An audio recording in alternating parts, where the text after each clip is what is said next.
Nessa videoaula, nós vamos conversar um pouquinho sobre o princípio do usuário, do poluidor, usuário, pagador.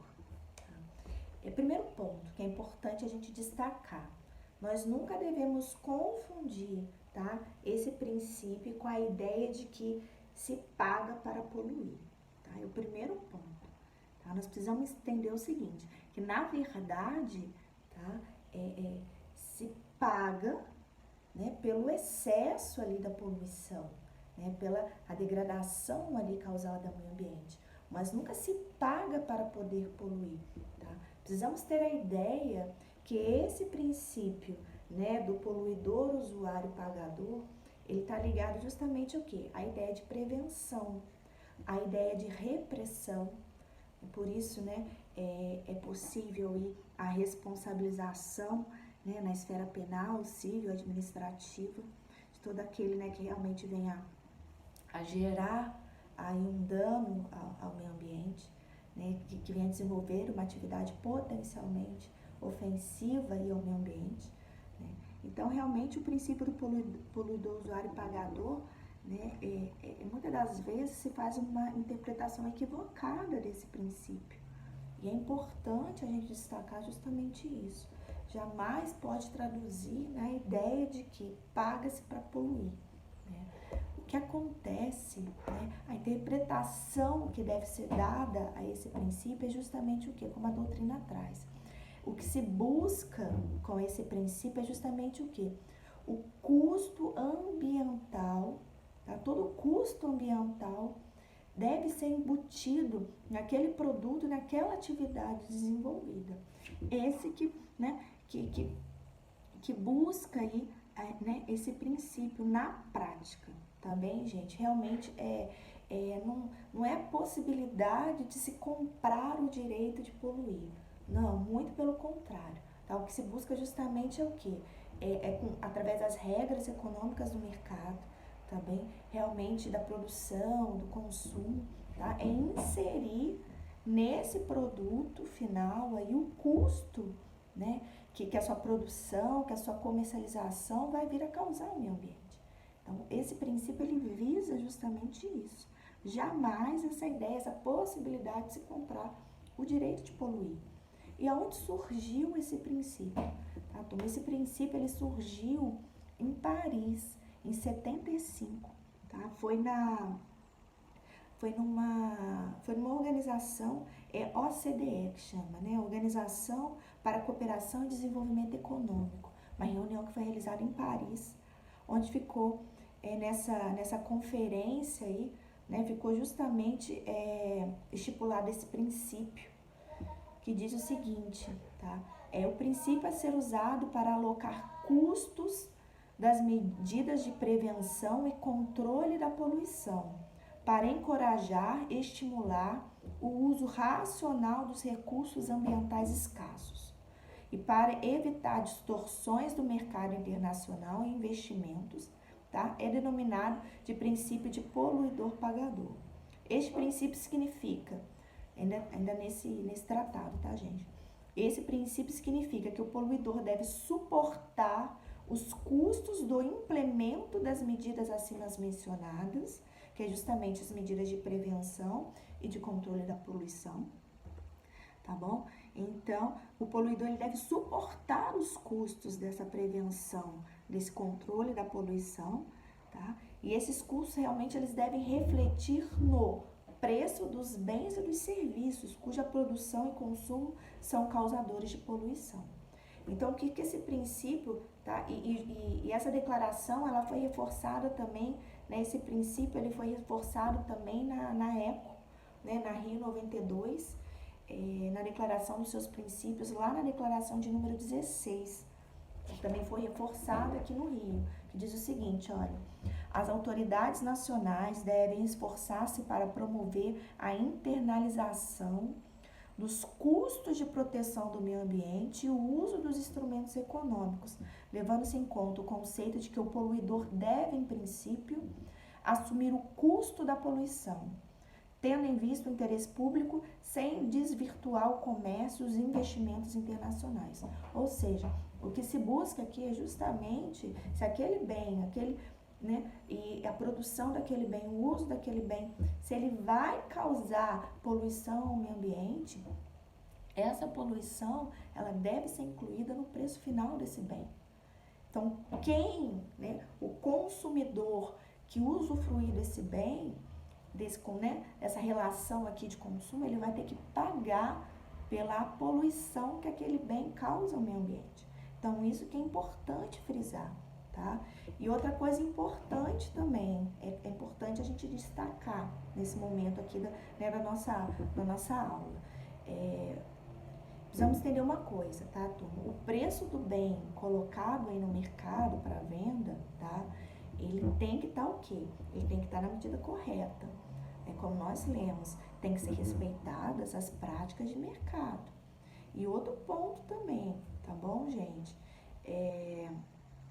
A partir do momento, tá, que se identificar que mesmo aplicando esse princípio, né, mesmo assim, o dano, o impacto for algo assim significativo para o meio ambiente, tá? As leis, as autoridades não vão permitir que aquela atividade seja desenvolvida, que aquele bem, que aquele produto seja comercializado. Então, realmente, tem um limite, tá bom? E o que estabelece esse limite é justamente o quê? São os instrumentos necessários aí que nós já falamos. Nós temos aí o estudo, né, o relatório, o estudo do impacto prévio ambiental. Nós temos as licenças ambientais, que justamente são instrumentos para se viabilizar ou não, tá, o desenvolvimento daquela atividade. Então, é importante destacarmos o seguinte, tá, que existem externalidades, tanto positivas quanto negativas, né, no mercado. Então, isso tudo tem que ser ponderado. Tá? Então, vamos ver um exemplo aí de uma externalidade positiva. A doutrina até traz um exemplo bem bacana. Fala assim, uma grande rede de lanchonetes se instala em uma região, né, de alta periculosidade na cidade, né, conhecido por um índice aí alto de violência. Aí o que acontece? A partir do momento que aquela atividade ali começa a ser desenvolvida, essa grande lanchonete, vamos colocar aí um McDonald's, né, que é uma grande franquia, uma dessas franquias de fast food grande aí. Ela se instala numa localidade que havia um certo índice ali de violência a partir de um determinado horário. A partir do momento que aumenta a circulação de pessoas naquele lugar, aquela área ela começa a se tornar mais segura.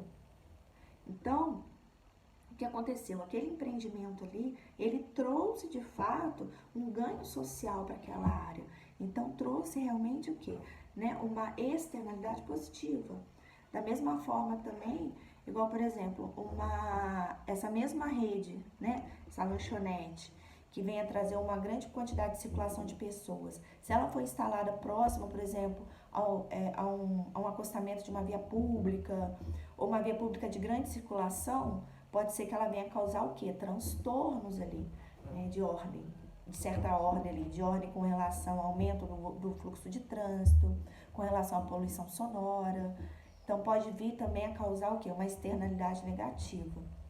Então, todas essas externalidades, tá? A prática de mercado diz que elas têm que ser inseridas aí no produto, no bem que está sendo prestado ali, que está sendo colocado ali à disposição de todos nós. Né? E trazendo, por exemplo, essa externalidade aí de ponto negativo e no direito ambiental, a doutrina traz até um exemplo bom também com relação a uma grande empresa que venha produzir aí recipientes plásticos.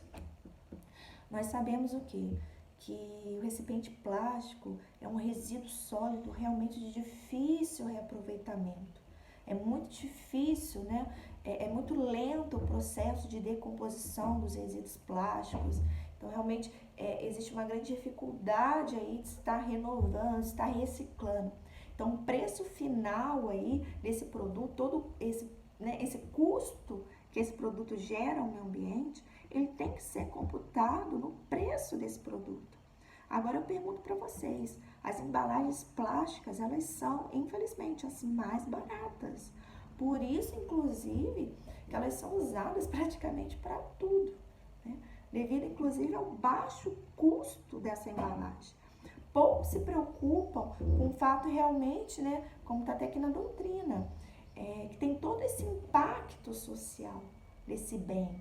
Porque esse bem, realmente, esse resíduo sólido, falando plástico em específico, é um resíduo de difícil decomposição, difícil reaproveitamento. Então, ele realmente causa um impacto significativo no meio ambiente. Então, para a gente, né, finalizar esse princípio, o princípio do poluidor-pagador jamais deve ser confundido, né, entre você pagar, você comprar o direito de poluir. Tá? Esse princípio do poluidor-pagador está ligado diretamente ao quê? A internalização das externalidades ali daquele bem, daquele produto. Tá? É justamente você internalizar naquele produto, naquele bem ali que está sendo, né, disposto ali para a sociedade, você vai internalizar o quê? Os custos sociais, os custos ambientais que aquele produto ali vai gerar. E ele tem que ser incluído, sim, né, no preço final do produto. Né? Então, porque nós precisamos entender, como nós já falamos aqui nas aulas anteriores, que o direito ambiental, né, o bem ambiental, o bem ali, né, o objeto ali, que é o equilíbrio ecológico, realmente é um direito difuso, é um direito esgotável. Né? Os bens ambientais, eles são esgotáveis. Então, de fato, faz necessário, né, que todos aqueles que utilizam desse bem, eles sejam o quê? Responsabilizados aí, tá bem? E devem realmente arcar com os custos, tá? Os custos que esse produto tem, tá bem? E os custos que ele causa, tanto impacto social, quanto o custo ali do impacto ambiental naquele bem. Realmente deve-se haver, e mais uma vez, caso não haja, tá, a possibilidade justamente de internalização, né, desses custos aí nesse produto, tá? O produto, ele não poderá ser nem fabricado e nem consumido. Então, tem um limite. Tem que ser possível aplicar a internalização, tá, dessas externalidades aí no produto. Porque se não for possível, né, se o impacto ambiental, se o dano for maior, então esse produto ele não poderá nem ser fabricado, nem ser consumido, tá bom?